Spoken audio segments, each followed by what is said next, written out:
All right, here we are. We're live.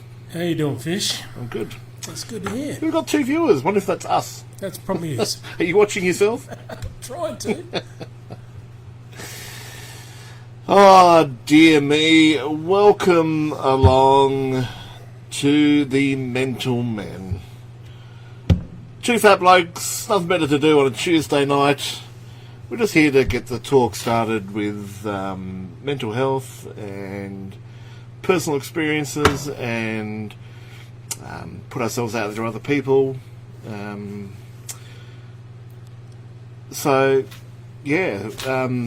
Before we get underway, I just want to say that our views portrayed on this show are our own. They are our opinions and no one else's. We are not doctors or healthcare professionals. We're just 2 blokes with lived experience and nothing better to do. If you or someone you know are having a crisis, you should ring the mental health crisis number on 131416. We've also got the lifeline number down the bottom there. So if you're having trouble out there and you need some help, it is available. We're here. So basically, yeah.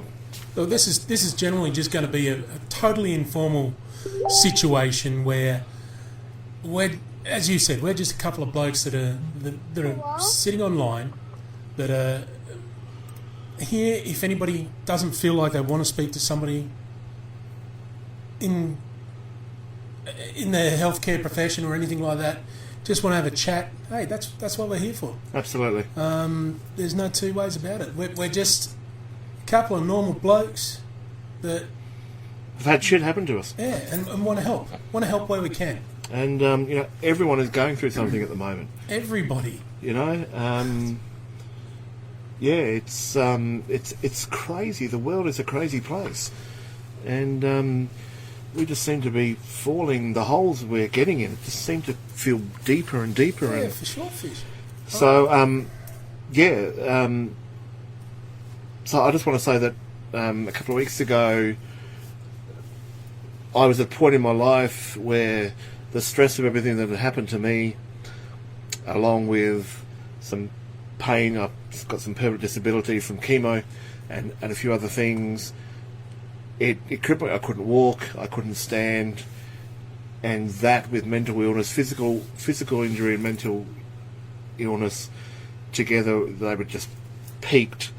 And the expression I use is, the Twin Towers were designed to take an impact of an aeroplane, and they collapsed. The Titanic was unsinkable. It sank. It doesn't matter how tough we think we are. We all have a breaking point, and I reached mine a few weeks ago. Now, I called out to the mental health triage line, and that number again is 131465. I said I can't go on anymore, and they told me to get in touch, go present myself to the emergency room, which I did, and I won't mention any hospitals. No. We're not here to put anybody down. The nurses, the doctors, the staff, everyone does a great job in these hospitals. It's the system itself that's letting them down as much as it's letting the patients down. They have to work in it, and I've spoken to them off the record, and they said it was tough for you being inside a mental ward. Imagine what it's like for them as well. They have to come and work there and be in that environment, normally 10, 12 hours a day. So basically I presented myself, and hi Michael, just saying hi. Presented myself to the hospital, spoke to a psychiatrist, spoke to a doctor, and then they came back and said, look, we don't feel you're a threat to yourself, a big enough threat to yourself to admit you in the hospital. So they said, go home, see your GP. Now, I've gone to hospital. When you reach out for help. Yeah, I've reached out for help, and it's hard to reach out for help. It's, like I said to my wife, I said, by doing that, it's almost like I've given up, because I've been such a strong person, and by going to admit myself, it was like saying, well, I'm weak now. But You feel like you've failed. you do. And in reality, you haven't. No, it's a lot harder thing to do to go and admit yourself to a hospital. Anyway, so they said go home. So I did, and I was angry. And short story, I was pissed off. I was depressed. I was hurting. So I mixed a few of my drugs together, not to do any damage to myself, but I just wanted to sleep because I was angry and I just didn't want to be awake. So I knocked myself out for a day and a half, which is not a good thing to do, and just went on with it. Went back to work and went through the daily grind, and then it wasn't even a week later that I was sitting in the car park. I went to go get to the bakery, and I just lost it in the car park, and when everything sort of just builds up and builds up and builds up, and all of a sudden you pop again. Yeah, well, once you get to that point, it's not a matter of popping it. You've reached that point, and you're there. You can't go any further. And whether it's a day after or it's 5 days after, it's still there. You've still reached a peak, and it just doesn't go like that. So I rang the triage line again and said, "What do I do now?" I said, "What do I do? I can't go on." And, I didn't want to do anything. I didn't want to hurt myself. I didn't want to leave my daughter or my wife, fatherless or a widow. And they said, present yourself to hospital. And I said, what's the point? I've already done that. Yeah, I've done that. And you rejected me. The system rejected me. So I'm sitting in a car park, not knowing what to do, not knowing where to go, bawling my eyes out, but and it was rock bottom. It really Rock was. bottom. You can't get much lower. And they that said, feeling within. go to Flinders. And I said, well, if I do that, what do I have to, set my wrist in front of the nurse and say, I need help? And they said, no, don't do that, and you shouldn't do that. Go to a hospital, another hospital, and we'll ring them and make sure that they take you in this time, and we won't send you away. And that's what happened. So I went in, I was there for 2 days and got moved to another ward and spent 9 days in total. I don't know, I can't remember. And how was that experience? I've got to say, and keeping in mind, this is not aimed at doctors, staff, anything. These mental wards are horrible and depressing places. You feel like a criminal. I felt like a criminal, and I know they have a job to do and do things, and some people in there are in a really, really bad place, and I didn't enjoy it at all. You sat in a room, a very cold room, with some beige 70s paint, which hasn't, there's no colour. It's just a room, a bed, a chair, and a table in the corner. And how do you recover? How is that good for you? It's just, I feel that they're spending all this money on mental health and getting it into the football clubs and getting people talking about it and then prettying it up. But then when somebody actually suffers the symptoms and goes into a hospital, there's not the care that I don't know. I just I was glad to get out. Now I was a voluntary admission, so I could have left any time I wanted to. But like my wife said, you're in there. You've got to get the help. Yeah. And I mean, I guess the other way there, the other thing there is too that I believe you also had some other medical issues going on, which they were trying to get your med levels right, and so on and so forth. So there was some good that came out of it. Yeah. Just considering it's all about mental health in a ward like that, you'd expect to get more relief, more help. I don't know. Well, I've come out. And they said they ring your wife because they're in constant contact with your family, right, which is good. So your family knows what's going on while you're in there. And, they said, well, we're thinking of letting him go.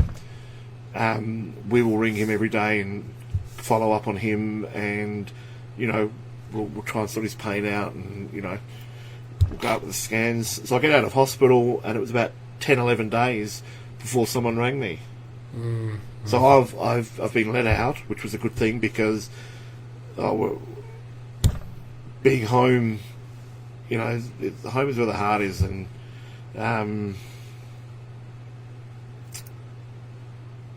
no one follows you up. And then someone rang me on Friday, and saw someone yesterday, but it's a slow process. Right. And that's not really what people need when we're talking about mental health issues, is it? No, but the system is broken. Well, it is. And it is. Not to knock our health system, because if you look at other parts of the world, we've got it pretty good. It is. We do, but mate, getting off track a little bit here. I spent time last year in and out of hospital with a severe back injury, and needless to say, it's starting to come good now. But while I was in the wards, the mental health patients that were in those public wards are bashing doors, kicking in windows, hitting nurses that should have been in proper mental health facilities. There's no room. There's no room. That was what the nurses were coming in and saying to me. And that's why I was turned away the first time. And this is a big thing. Once they closed down, it's that, look, folks, we're talking about here in South Australia, okay? I can't say what's going on anywhere else in Australia. I can only say what's going on here, in particular in Adelaide. And we had a psychiatric hospital that closed down. We've also had another hospital called the Repat that's closed down, their psych ward, I believe. I think with that, what's then happened is the regular hospital wards have become halfway houses. And unfortunately, it's not good for any patient that's within the hospital system. Yeah. Whether it's mental health, whether it's physical health, whether it's any other sort of medical issue. We're losing beds, and these people need better help, especially the really chronic cases of mental health issues that get admitted. They need specific help from trained professionals, which unfortunately is not happening. There's not enough. And, the worse the world gets, the worse, people struggle. With the cost of living going up.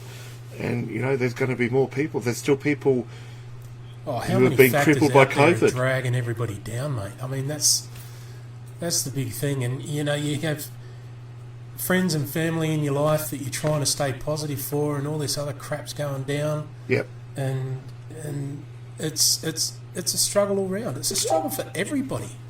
That's the craziness about the world at the moment.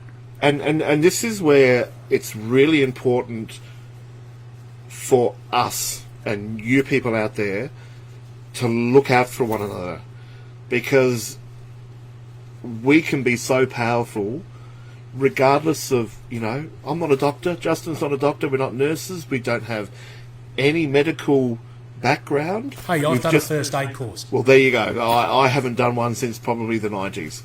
So, yeah, well, it's been a few years. Yeah, okay, I'll give you that. So, we've got to look out for each other, and we've got to, help each other. And, like, there's great things online. You've got SA Brothers, which we might have Jeff or someone from Jeff Woods from SA Brothers. We might get him on one of our episodes. But don't underestimate how powerful you can be to someone. Now, I have helped a lot of people through the Sons of Black Dog, which is